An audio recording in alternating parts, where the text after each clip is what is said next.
বন্ধু ও পরিবারকে শেয়ার করো, হতে পারে তুমি অজান্তেই তাদের সাহায্য করে দিচ্ছ।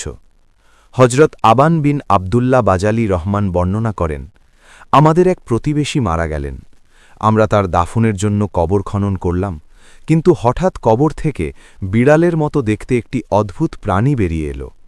আমরা ওটাকে তাড়ানোর অনেক চেষ্টা করলাম, কিন্তু সে নড়ল না। এমনকি গোর্খোদক কুড়াল দিয়ে সেটির কপালে আঘাত করল, তবুও সে সরল না।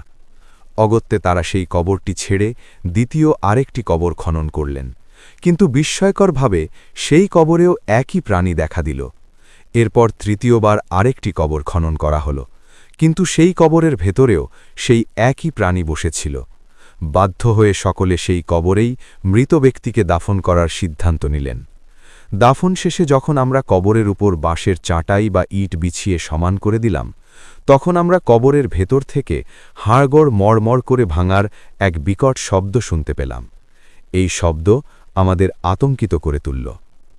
উপস্থিত লোকজন ওই ব্যক্তির স্ত্রীর কাছে গিয়ে পুরো ঘটনা খুলে বললেন এবং জানতে চাইলেন তার স্বামী কি এমন কাজ করতেন যার কারণে এমন ভয়াবহ দৃশ্য দেখতে হল।